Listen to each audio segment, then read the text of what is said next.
morning. The NIV Recovery Bible.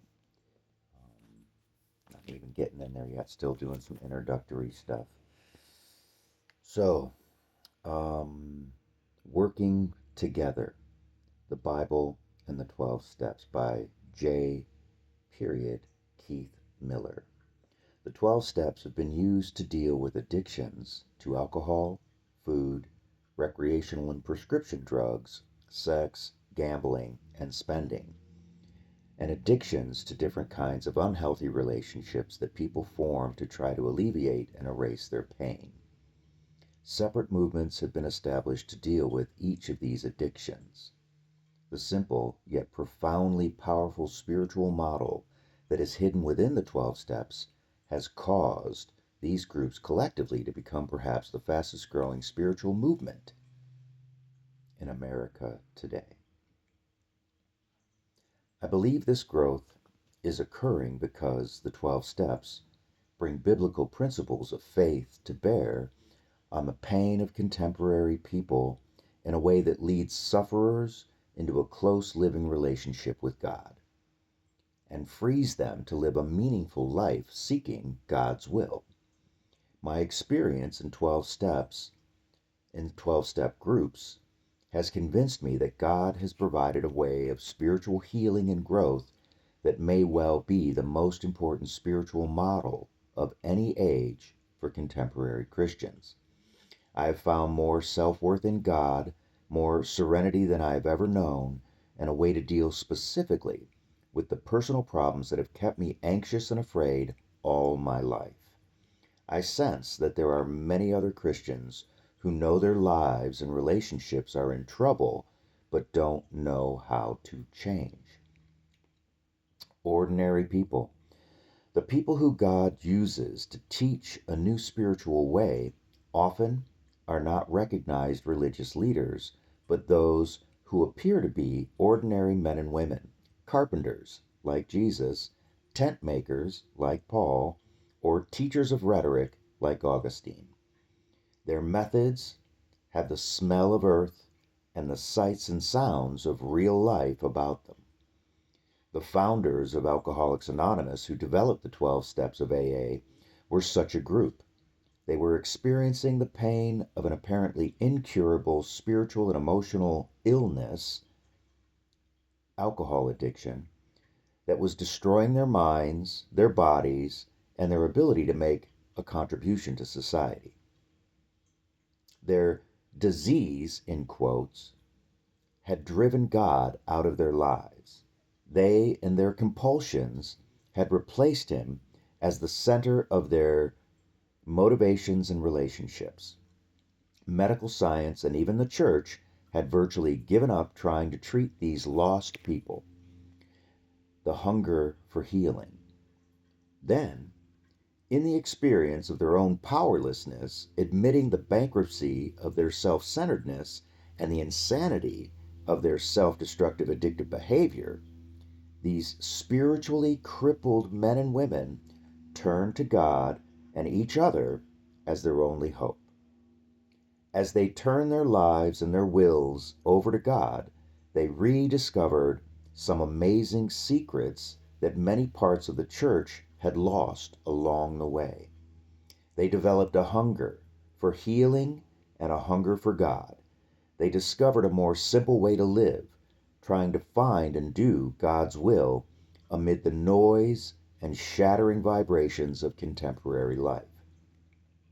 Many of these men and women have found healing in their primary relationships, the peace of surrender, the humility of self-acceptance that follow confession and making amends, and the joy and sense of purpose in doing God's will and sharing the hope and healing they are finding.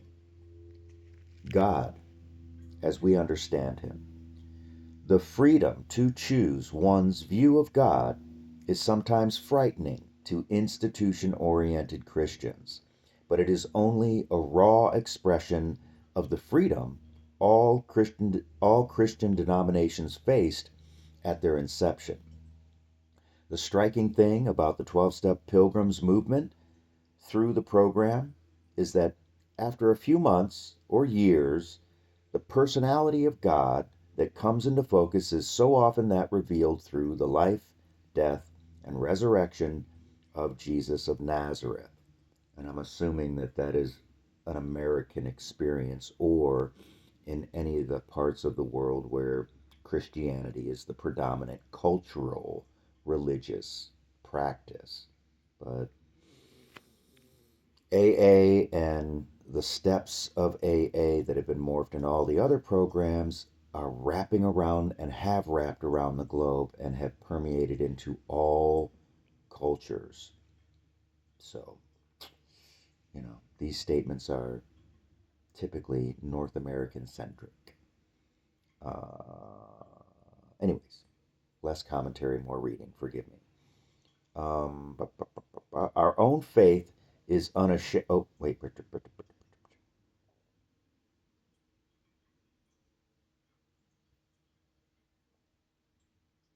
Yeah, my own faith. So, Keith Miller's faith is unashamedly Christian, but this program is also for those who start with no faith, only pain and frustration. There is no question that what you believe about God is very important over the long haul. In Christianity, the tests of belief are mostly written and cognitive. In parenthetically, credo, faith statements, and the Bible. In the 12 steps, one finds out what God is like by entering a community of people who have made a radical commitment of their lives to God. As newcomers, as newcomers see God working in the lives of people in that community, they learn about his nature and how he operates. As they work the steps and put their own lives in the hands of this God, whatever they call it at first, parenthetically, they discover firsthand the loving, redeeming, supporting, moral, and confronting nature of God. Later, many of them see that this is in fact the same God that Christians believe in, and numbers of them join the church. There they discover what has been written in the Bible about this God they have come to love and depend on. They may be thrilled to find out about eternal life, which seems like a bonus to them because they came to believe and committed their lives to God on the basis of what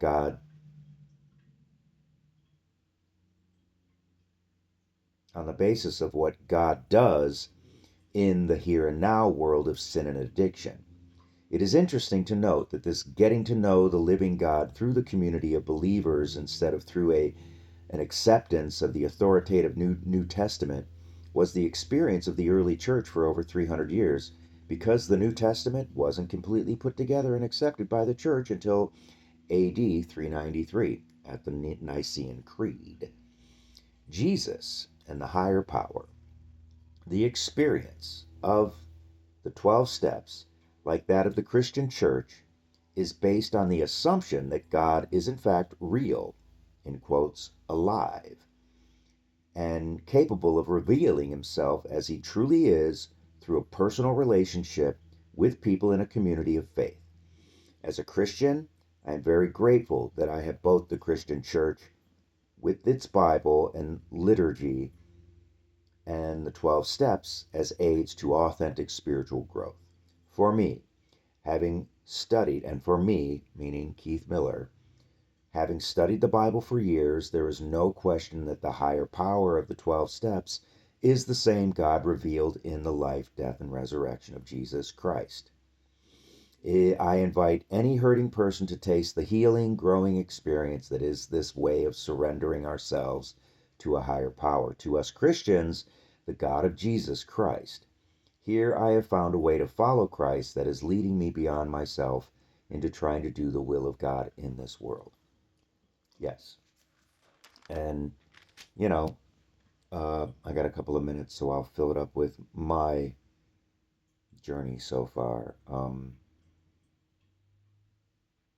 My resistance to this stuff is that it for me, it feels slipping into that proselytizing and that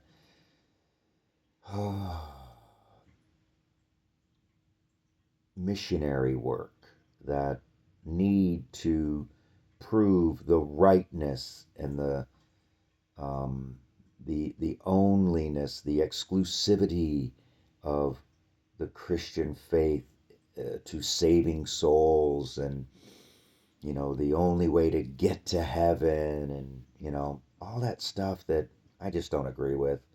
Um, I am I believe that I'm smart enough to understand that spirituality is an individual choice, and it a lot of it has to do with where you were born on this planet, not in this United States of America, but on the planet, and what culture there is there. And I my belief is that God exists in all places, with all people, in all cultures, and all languages, and all rituals. It's good. And I'm open-minded enough to be enhanced by experiencing someone else's way of spiritual life and practices. I have no fear in me whatsoever with anyone living their lives spiritually in their language and their culture. Period. Absolutely inclusive. That's just me. Have a good day.